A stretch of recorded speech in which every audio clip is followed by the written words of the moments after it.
Everyone, मैं हूँ प्राची, अ प्राणिक healer. आत्मा नमस्ते। पैनिक्स पैनिक्स कब आते हैं?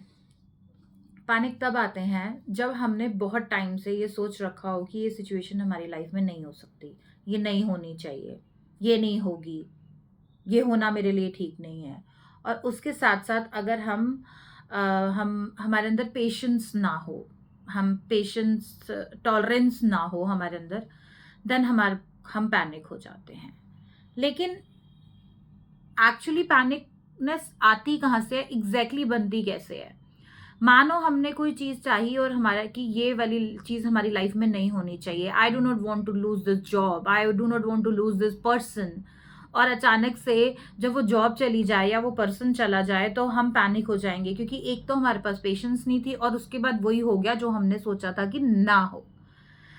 अगर हम जब भी कोई चीज अपनी लाइफ में नहीं चाह रहे हैं कि ये हमारी चीज में ना हो, तो हमें हमेशा अपने माइंड को, अपने सबकॉन्शियस माइंड को उसका उल्टा वर्जन बोलना है। यानी कि अगर नेगेटिवली हम चाह रहे हैं, पॉजिटिवली हम चाह रहे हैं कि हमारी जॉब ना छूटे, तो हमें उसको पॉजिटिवली ही बोलना है, नेगेटिवली नहीं बोलना। पॉजिटिव ही थॉट करना है, नेगेटिवली नहीं करना है। लाइक मेरी जॉब नहीं जाएगी, I am doing hard work. मेरी जॉब नहीं जाएगी भी इज अ रॉन्ग वर्ड, मैं हमेशा अपनी पसंद की जॉब करती रहूंगी because I am doing right thing towards my job. ये पर्सन हमेशा मेरी लाइफ में रहेगा because I do always value him her. तो वो कभी भी इस लेवल तक नहीं आता कि वो अचानक से आपके लाइफ में सिनेरियो हो और आप पेशेंस खो के पैनिक हो जाएं। एक्चुअली जब हम किसी चीज को नहीं छोड़ना चाहते या हम नहीं चाहते हमारे जीवन में ये हो, तो वो एक फियर होता है। वो एक फियर जिसका नाम हमें नहीं पता होता, एक इनसिक्योरिटी होती है। और जब वो इनसिक्योरिटी होती है तो उन इनसिक्योरिटी से हम डर जाते हैं।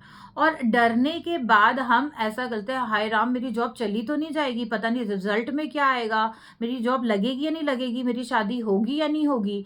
जब हम इस फियर में होते हैं तो उस सिचुएशन में हम कुछ इस तरह के नेगेटिव एफर्मेशंस डाल देते हैं और वो हो जाती हैं, और हो जाने के बाद हम पैनिक हो जाते हैं।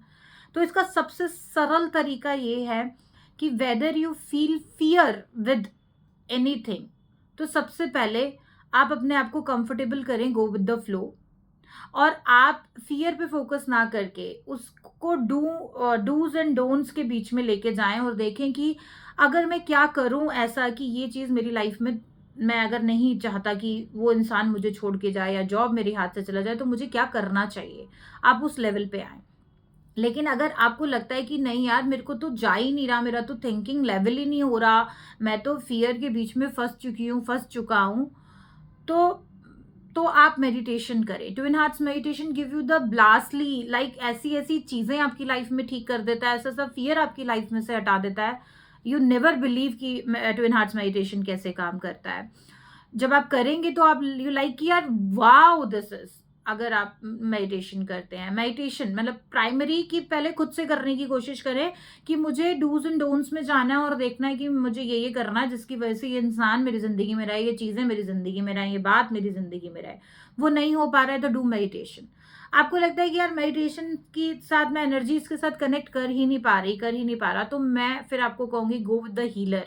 Heal yourself, remove that fear and insecurity and anxiety from your energy and physical body, remove from your chakras।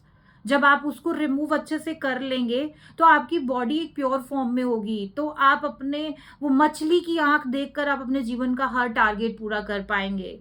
आपके रिलेशनशिप, आपका करियर, आपकी ग्रोथ, सक्सेस, प्रोस्पैरिटी, सब कुछ आपके पास होगी अगर आप अवेयरनेस के साथ काम करते हैं। तो सबसे ज्यादा जरूरी है कि अवेयर रहें।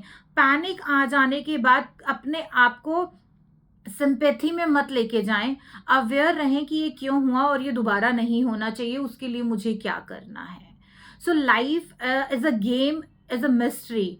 इसको कैलकुलेट करने के बजाय इसको समझिए, और जिस तरह से आप अवेयरनेस अपने प्रति दिखाएंगे, डेफिनेटली आपकी सराउंडिंग की एनर्जी भी आपके प्रति ऐसी होगी कि वो भी आपके प्रति इतनी अवेयरनेस दिखाएगी। प्राणिक हीलिंग एक ऐसी हीलिंग है जो आपको अवेयर भी करती है, आपको स्पिरिचुअल अवेकनिंग भी देती है, सेल्फ अवेकनिंग भी देती है। हील तो वो डेफिनेटली करती है, हील तो वो किसी भी एस्पेक्ट पे करेगी, लेकिन उससे ज़्यादा ज़रूरी है self awareness. Whether you have a self awareness, क्या करना है क्या नहीं करना है, क्या खाना है क्या नहीं करना, बोलना है नहीं बोलना, ये सब अगर आपको पता है, आपकी लाइफ बहुत स्मूथ हो जाती है। एंड यकीन मानिए, ये इतना डिफिकल्ट प्रोसेस है नहीं जितना हमें लगता है, क्योंकि हम अभी अवेयर ही नहीं है कि करना क्या है। तो do meditation, be aware, and keep connect with the pranic healing. Thank you so much. Atma Namaste.